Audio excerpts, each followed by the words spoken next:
ಆದ್ಮೇಲೆ ಈಗ ಧರ್ಮಸ್ಥಳ ವಿಚಾರ ರಾಜ್ಯ ಅಲ್ಲ, ದೇಶ ಅಲ್ಲ, ವಿದೇಶದ ಪಾಕಿಸ್ತಾನ ಮಾಧ್ಯಮಗಳು ಕೂಡ ಇವತ್ತು ಪ್ರಕಟಣೆ ಆಗ್ತಾ ಇದೆ. ಅಲ್ಲಿ ದರ್ಶನಕ್ಕೆ ಹೋದರೆ ಅಮ್ಮಾಯಿಗೆ ಅತ್ಯಾಚಾರ ಆಗುತ್ತೆ, ಎಲ್ಲೊಂದು ಬಿಸಾಕ್ತಾರೆ, ಸಾಯ್ತಾರೆ ಅಂತೇಳಿ ಒಂದು ಷಡ್ಯಂತ್ರ, ಒಂದು ಸಂಚು ವ್ಯವಸ್ಥಿತವಾಗಿ ಇಡೀ ನಮ್ಮ ಧರ್ಮಸ್ಥಳದ ಬದುಕೊಂಡು ನಿಲ್ಲಿಸ್ಕೊಂಡಿದೆ. ಇವತ್ತು ನಾವು ಇವತ್ತು ಒತ್ತಾಯ ಮಾಡ್ತಾ ಇದ್ದೇವೆ, ಯಾವ ವಿಚಾರವನ್ನು, ಧರ್ಮಸ್ಥಳ ವಿಚಾರವನ್ನು ಸೌಜನ್ಯ ಕೇಸಿನೊಂದಿಗೆ ಹೊಂದಾಣಿಕೆ ಮಾಡಿಕೊಂಡು ಇವತ್ತು ಷಡ್ಯಂತ್ರವಾಗಿ ಸಂಚನ್ನಾಗಿ ಇವತ್ತು ಧರ್ಮಸ್ಥಳಕ್ಕೆ ಮತ್ತು ಹಿಂದೂಗಳ ಶ್ರದ್ಧಾ ಭಾವನಾ ಕೇಂದ್ರ ಧರ್ಮಸ್ಥಳವನ್ನು ಅಪಪ್ರಚಾರ ಮಾಡಬೇಕು, ಅಲ್ಲಿ ಇನ್ನೂ ಧಾರ್ಮಿಕ ಕಾರ್ಯಕ್ರಮವನ್ನು ನಡೆಸಬೇಕು ಅಂತೇಳಿ ಒಂದು ಸಂಚು ನಡೆದಿದೆ. ನಾವು SIT ಅವ್ರನ್ನ ಸರ್ಕಾರವನ್ನು ಮತ್ತೆ ಆಗ್ರಹ ಮಾಡ್ತಾ ಇದ್ದೇವೆ. ಯಾರು ಮಹೇಶ್ ಶೆಟ್ಟಿ ತಿಮ್ಮರೋಡಿ ಇದ್ದಾನೆ, ಯಾರು ಸಮೀರ್ ಇದ್ದಾನೆ, ಗಿರೀಶ್ ಮುಟ್ಟಾಳ್ ಅಂತ ಯಾರಿದ್ದಾರೆ, ಇವರ ಬ್ಯಾಂಕ್ ಖಾತೆಗಳನ್ನು ತನಿಖೆಗೊಳಪಡಿಸಬೇಕು. ಇವರ ಮನೆಗಳು ಮತ್ತು ಇವರ ಜಮೀನುಗಳು ಯಾಕೆ ಬಂತು ಅಂತೇಳಿ ಇವತ್ತು ಒಂದು ಅನುಮಾನ ಮೂಡಿದೆ. ಇವತ್ತು ಹಿಂದೂ ಸಮಾಜ ಇವತ್ತು ಮೊದಲನೇ ಒಂದು ಫಲ ಹೊಂದಿದೆ. ಇವತ್ತು ಏನು SIT ಇವತ್ತು ಬ್ರೇಕ್ ಮಾಡಿದೆ, ಏನು ಹೆಣಗಳನ್ನು ತೆಗೆಯುವಂಥದ್ದು, ಒಗೆಯುವಂಥ ಕಾರ್ಯಕ್ರಮವನ್ನು. ಅದಕ್ಕೆ ನಾವು SIT ಅವರಿಗೆ ಮತ್ತು ವಿಶೇಷವಾಗಿ ಸರ್ಕಾರಕ್ಕೆ ಅಭಿನಂದನೆ ಸಲ್ಲಿಸ್ತೇವೆ. ಇವತ್ತು ವಿಶ್ವ ಹಿಂದೂ ಪರಿಷತ್ ಬಜರಂಗದಳ ಆಗ್ರಹ ಮಾಡೋದು ಅಂತ ಹೇಳಿದ್ರೆ ಈ 3 ವ್ಯಕ್ತಿಗಳನ್ನು ತನಿಖೆಗೊಳಿಸಬೇಕು. ಅನಾವಶ್ಯವಾಗಿ ಹಿಂದೂಗಳ ಭಾವನೆಯನ್ನು ಕೆಡಿಸತಕ್ಕಂಥ ಈ ವ್ಯವಸ್ಥೆಯ ವಿರುದ್ಧ ಸರ್ಕಾರ ಕಠಿಣ ಕಾನೂನು ಕ್ರಮ ಜರುಗಿಸಬೇಕು ಅಂತ ಇವತ್ತು ವಿಶ್ವ ಹಿಂದೂ ಪರಿಷತ್ ಬಜರಂಗದಳ ಆಗ್ರಹ. ಧರ್ಮಸ್ಥಳವನ್ನ ಸೌಜನ್ಯ ಕೇಸು ಅಂತೇಳಿ ಹೋರಾಟ ಮಾಡ್ತೀವಿ. ಇವತ್ತು ಸೌಜನ್ಯ ಕೇಸನ್ನ ಪಕ್ಕಕ್ಕೆ ಎಳೆದು ಬಿಟ್ಟಿರುತ್ತೋ, ನೇರ ನಮ್ಮ ವಾಲ್ತಳ್ಳಿ, ನೇರ ನಮ್ಮ ಹೋರಾಟ ಏನು ನಕಲಿ ಮಾನದೇವ ಅಂತ ವೀರೇಂದ್ರ ಹೆಗ್ಡೆ ವಿರುದ್ಧ ಅಂತ ಇವತ್ತು ಪತ್ರಿಕೆಗಳನ್ನು ಧೈರ್ಯವಾಗಿ ಹೇಳ್ತಾ ಇದ್ದಾರೆ. ಇವತ್ತು ಸರ್ಕಾರದ ಮೇಲೆ 24 ಕೊಲೆಗಳು ಮಾಡಿದರೆ ಸಿದ್ದರಾಮಯ್ಯನಿಗೆ ಅಂತೇಳಿ ಪ್ರಶ್ನೆ ಮಾಡ್ತಾವ್ರೆ. ಇವತ್ತು ಹಿಂದೂಗಳಲ್ಲಿ ಯಾರು ಹೋಗಬಾರ್ದು ಅಂತೇಳಿ ನಾನಾ ಯೂಟ್ಯೂಬರ್ಗಳು ಇವತ್ತು ಸಮಾಜದ ವಿರುದ್ಧ, ದೇವಸ್ಥಾನದ ಅಪಪ್ರಚಾರ ಮಾಡಿದೆ. ಇದೆಲ್ಲ ಧರ್ಮದ ಒಂದು ವಿರುದ್ಧ ಅಪಪ್ರಚಾರ ಅಲ್ಲವೇ ಸರ್? ಮೇಲೆ ಈಗ ಅಲ್ಲಿ ನಿಲ್ಲಿಸಿರ್ತಕ್ಕಂಥ ಶ್ರೀ ಮಂಜುನಾಥ ಅಣ್ಣಪ್ಪ ಸ್ವಾಮಿ, ವೀರೇಂದ್ರ ಹೆಗ್ಡೆ ಅವರು ಜೈನರಾಗಿದ್ದರೂ ಕೂಡ ಹಿಂದೂ ಧರ್ಮದ ಒಂದು ಭಾಗವೇ ಇವತ್ತು ಜೈನ ಸಮುದಾಯ, ಜೈನ ಧರ್ಮ.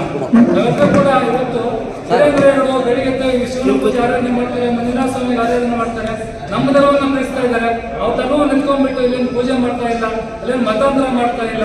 ವ್ಯವಸ್ಥಿತವಾಗಿ ಧರ್ಮಸ್ಥಳ ಮಂಜುನಾಥ ಸ್ವಾಮಿ ಮತ್ತು ಧರ್ಮಸ್ಥಳ ಮಂಜುನಾಥ ಸ್ವಾಮಿಯ ಏನು ಯೋಜನೆಗಳೇನಿದೆ ಇವತ್ತು ಪ್ರತಿ ಮನೆಗೆ ಇವತ್ತು ಏನು ಮಹಿಳೆಯರು ಸ್ವಾವಲಂಬಿ ಬದುಕಬೇಕಂತ ಸಾಲ ಕೊಡ್ತಾ ಇದ್ದಾರೆ. ಇವತ್ತು ಅತ್ಯುತ್ತಮವಾದ ನೈಸರ್ಗಿಕ ಆಸ್ಪತ್ರೆ ಕಟ್ಟಿಸಿದ್ದಾರೆ, ಉಚಿತ ಶಾಲಾ ಕಾಲೇಜು ನಿರ್ಮಾಣ ಮಾಡಿದ್ದಾರೆ. ಇವತ್ತು ಅಲ್ಲಿ ಹೋದಂಥ ಭಕ್ತರಿಗೆ ಅನ್ನದಾಸೋಹ ಮಾಡ್ತಾ ಇದ್ದಾರೆ. ಧರ್ಮಸ್ಥಳ ಮಂಜುನಾಥ ಸ್ವಾಮಿ ಯೋಜನೆ ಟ್ರಸ್ಟಿಂದ ಇವತ್ತು ಸಾರ್ವಜನಿಕರಿಗಾಗಲಿ ಅಥವಾ ನಮ್ಮೆಲ್ಲ ಹಿಂದೂ ಸಮುದಾಯಕ್ಕೆ ಯಾವುದು ತೊಂದರೆ ಇಲ್ವಲ್ಲ, ಬೇರೆ ಸಮುದಾಯಕ್ಕೂ ತೊಂದರೆ ಇಲ್ವಲ್ಲ. ಸೌಜನ್ಯ ಹಿಂದೂ ಅಲ್ವಾ ಸರ್? ಸೌಜನ್ಯ ಹಿಂದೂ. ಮತ್ತೆ ಈಗ ಧರ್ಮಸ್ಥಳದ ಏನು ಅತ್ಯಾಚಾರಿಗೆ ಕೊಲೆಗೀಡಾಗ್ತಕ್ಕಂಥ ಸೌಜನ್ಯ ಕೇಸನ್ನ ವಿಶ್ವ ಹಿಂದೂ ಪರಿಷತ್ ಬಜರಂಗದಳ ಏನು ಅತ್ಯಾಚಾರಗಳು ಏನಿದ್ದಾರೆ ಅವರ ವಿರುದ್ಧ ಕಠಿಣ ಕಾನೂನು ಕ್ರಮ ಜರುಗಿಸಬೇಕು, ಒಂದು ಸಂಕ್ಷಿಪ್ತ ತನಿಖೆ ಆಗ್ಬೇಕಂತೇಳಿ ಮೊದಲನೇ ಕೂಡ ಒಂದು ಮನೆ ಪತ್ರ ಒಂದು ಹೋರಾಟ ಯಾವುದಾದ್ರೂ ಇದೆಯಾ? ಇಲ್ಲ, ನಾವು ಮಾಡಿದ್ದೀವಿ. ವಿಶ್ವ ಹಿಂದೂ ಪರಿಷತ್ ಬಜರಂಗದಳ ಇವತ್ತು ಕ್ಲಿಯರ್ ಕಟ್ಟಾಗಿ ಸೌಜನ್ಯ ಪರ ನಿಂತಿದೆ, ಸೌಜನ್ಯ ಪರ ಹೋರಾಟದಲ್ಲಿ ಭಾಗಿಯಾಗಿದ್ದೇವೆ. ನಾವೆಲ್ಲರೂ ಕೂಡ ಸೌಜನ್ಯ ನ್ಯಾಯ ಕೊಡಿಸ್ಬೇಕಂತೇಳಿ ಹೋರಾಟ ಮಾಡಿದ್ದೇವೆ. ಇದರ ಹಿಂದೆ ಏನು ಷಡ್ಯಂತ್ರ ಇಲ್ಲ, ಏನಿಲ್ಲ, ನೇರವಾಗಿ ನಾವು ಸುಮಾರು ಬಾರಿ ಆಗ್ರಹವನ್ನು ಮಾಡಿದ್ದೇವೆ. ಭಕ್ತಾದಿಗಳ ಒಂದು ಸ್ವಾಭಿಮಾನ ಕೆಡಿಸಿರ್ತಕ್ಕಂಥ ಈ ಆರೋಪಗಳ ವಿರುದ್ಧ ಏನು ಖರ್ಚಾಗಿದೆ ಹಣವನ್ನು ಅವರಿಂದ ವಸೂಲಿ ಮಾಡಬೇಕು. ಅನಾಮಿಕರು ಇಲ್ಲೇ ಇರ್ಬೇಕಂತ 3 ಜನ ಹೋಗ್ಬೇಕು, ಅನಾಮಿಕರು ಕರ್ಕೊಂಡ್ ಬಂದಿದಾರಲ್ಲ ಎಲ್ಲ ಮೈಸೂರು ಜಿಲ್ಲೆ ವಸೂಲಿ ಮಾಡಿಸಬೇಕು. ಸರ್ಕಾರವನ್ನು ಆರೋಪಿಗಳು ಅವರಿಂದ ಏನು 3 ಕೊಳ್ಳೇಗಾಲದಿಂದ ಆ ವ್ಯಕ್ತಿನ ಅನಾಮಿಕನ ಕರ್ಕೊಂಡ್ ಬಂದಿದಾರಲ್ವಾ, SIT ಮುಂದೆ ಹೇಳಿದನಲ್ವಾ, ಇಂಥ 3 ಜನ ಬಂದು ನಮ್ಗೆ ಈಗ ಮಾತಾಡಿ ಹೇಳಿ ಸ್ಟೇಟ್ಮೆಂಟ್ ಕೊಡಿ ಕೋರ್ಟಲ್ಲಿ ಅಂತ ಹೇಳಿದ್ರಲ್ಲ, ಆ ವ್ಯಕ್ತಿಗಳಿಗೆ ಈಗ ಅನಾಮಿಕರಿಂದ 3 ವ್ಯಕ್ತಿಗಳನ್ನ ತನಿಖೆ ಒಳಪಡಿಸಬೇಕು. ಜೊತೆಗೆ ಇವರು ಮಹೇಶ್ ಶೆಟ್ಟಿ, ಸಮೀರು, ಗಿರೀಶ್ ಮುಟ್ಟಾಳ್ ಇವರೆಲ್ಲರೂ ಕೂಡ ತನಿಖೆಗೊಳಿಸಬೇಕು, ಹಾಕ್ಬೇಕು. ವಿಶ್ವ ಹಿಂದೂ ಪರಿಷತ್ ಅದೇ ಆಗ್ರಹ ಮಾಡ್ತಾ ಇದೆ. ಅನಾವಶ್ಯಕವಾಗಿ ರಾಜ್ಯದ ಪೊಲೀಸ್ ಇಲಾಖೆ ಸಮಯವನ್ನ ಶ್ರದ್ಧಾ ಕೇಂದ್ರದ ಒಂದು ಏನು ಭಾವನೆಗಳನ್ನ ಕೆಡಿಸ್ತಕ್ಕಂಥ ಈ ವಿಚಾರದಲ್ಲಿ ಇಷ್ಟೂ ಜನನ ತನಿಖೆಗೊಳಿಸ್ಕೊಡ್ಬೇಕಂತ ಹೇಳಿ ಇವತ್ತು ವಿಶ್ವ ಹಿಂದೂ ಪರಿಷತ್ ಆಗ್ರಹ ಮಾಡುತ್ತೆ. ಒಂದು ಅನುಮಾನ ಮೂಡ್ತಾ ಇದೆ.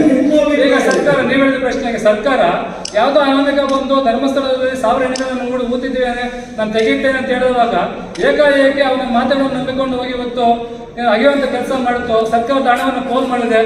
ಮತ್ತೆ ಇವಾಗ ಸರ್ಕಾರ ಇವತ್ತು ಅದನ್ನ SIT ಬ್ರೇಕ್ ಮಾಡಿ ಇಲ್ಲ, ನಾವು ಮುಂದಿನ ತೀರ್ಮಾನ ಆಗೋವರೆಗೂ ಯಾವುದೇ ಒಂದು ಆಗುವಂತ ಕಾರ್ಯಕ್ರಮ ಮಾಡಲ್ಲ ಅಂತ ಹೇಳ್ತಾರೆ. ಇದೊಂದು ಸ್ವಲ್ಪ ಸಣ್ಣ ಪುಟ್ಟ ಅನುಮಾನ ಮೂಡ್ತಾ ಇದೆ. ಮೊದಲೇ ಮಾಡಬೇಕಾಗಿತ್ತು, ಯಾವ್ದಾದ್ರು ಚರ್ಚಲ್ಲೋ ಮಸೀದಿಯನ್ನು ಎಣ್ಣೆ ಇಟ್ಟಿದ್ರೆ ಅಂತೇಳಿ ಯಾರು ಅನಾಮಿಕ ಬಂದ್ರೆ ಸರ್ಕಾರ ಅನುಮತಿ ಕೊಡುತ್ತಾ. ಇವತ್ತು ಮತಾಂತರ ಆಗ್ತಾ ಇದೆ. ಲವ್ ಜಿಹಾದ್ ಆಗ್ತಾ ಇದೆ. ಇವುಗಳು ಬ್ರೇಕ್ ಆಗಿದೆ. ಇವತ್ತು ಗೋಹತ್ಯೆ ನಿಷೇಧ ರಾಜ್ಯದಲ್ಲಿ ಜಾರಿ ಆಗಿದ್ರು ಕೂಡ ನಿರಂತರ ಹೋಗ್ತಾನೆ ಇದೆ ಗಾಡಿಗಳು. ಏನು ಮಾಡ್ತಾ ಇದೆ ಸರ್ಕಾರ? ಎಷ್ಟು ಬಾರಿ ಹೋರಾಟಗಳನ್ನು ಮಾಡುವುದು? ಎಷ್ಟು ಕೇಸುಗಳನ್ನ ಇವತ್ತು ವಿಶ್ವ ಹಿಂದೂ ಪರಿಷತ್ ಬಜರಂಗ ದಳ ಕಾರ್ಯಕರ್ತರ ಮೈ ಮೇಲೆ ಹಾಕೊಳ್ಳುವುದು? ಸರ್ಕಾರಗಳನ್ನು ಗಂಭೀರವಾಗಿ ಪರಿಗಣಿಸಬೇಕು. ಯಾಕಂದ್ರೆ ಯಾವುದೋ ಅನಾಮಿಕ ಬಂದ್ಬಿಟ್ಟು ಏನು ಈ ದೇಶದಲ್ಲಿ ಧರ್ಮದ ಆಧಾರದ ಮೇಲೆ ಅಥವಾ ಇನ್ನೊಂದು ಆಧಾರದ ಮೇಲೆ ಈ ರೀತಿಯ ಪ್ರಕರಣ ಮರುಕಳಿಸಿದ್ರೆ ಹೇಗೆ ಅನ್ನೋದು. ಸರಿ ಸರ್